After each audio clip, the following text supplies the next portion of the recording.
बंजारा समाजाशी दगाफटका करून त्यांचं 2.5% आरक्षण ज्या जातीनं घेतलं त्या जातीचं बंजारा समाजाशी साम्य आहे का? ते तत्सम आहेत का? त्यांचा पेहराव, बोलीभाषा तशी आहे का? त्यांची संस्कृती, रीतिरिवाज तसा आहे का? ती एक आहेत का?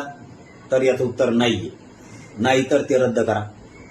त्याची शोधपत्रिका काढा. आमची शोधपत्रिका मागा. आता तुम्हाला लय बारे सांगितलं मी, माया नादी तुम्ही लागू नका. तुमचं आरक्षण आहे, तुम्ही खा. आमच्या कुणबी प्रमाणपत्राला बोगस म्हणता, शोधपत्रिका काढा म्हणता. आम्ही तुमच्या वाटा गेलो. तुमचं की जे बंजारा समाजाचं आम्ही एक हेत म्हणून आरक्षण घेतलं त्याच्यावरती नोकऱ्या लाटल्या, शिक्षण लाटलं, योजना लाटलं. ते घेतलेलं काढलेला जार, घेतलेलं 2.5% बंजारा समाजाचं आरक्षण हे बोगस पद्धतीने त्यांनी घेतलेले. त्यांच्यावर गुन्हे दाखल करा. ज्यांनी नोकऱ्या घेतल्या त्यांनी त्यांच्या संपत्त्या जप्त करा.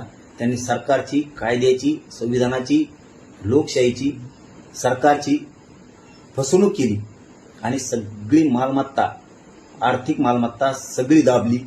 खोटे प्रमाणपत्र, ते बोगस आरक्षण त्यांनी घेतलं. कारण ते खरं आरक्षण सच्च्या बंजारा समाजाचं आहे. ते आरक्षण यांनी घेतलं एक हे म्हणून. ही एक नाहीये, हे सिद्ध झालेलं आहे. आमच्या नादी लागता, आमच्याला शोधपत्रिका काढा म्हणता, बोगस आहे म्हणता. तुमचं खरं बोगस आहे. हे आरक्षण खाल्लं, यांच्या संपत्त्या जप्त करून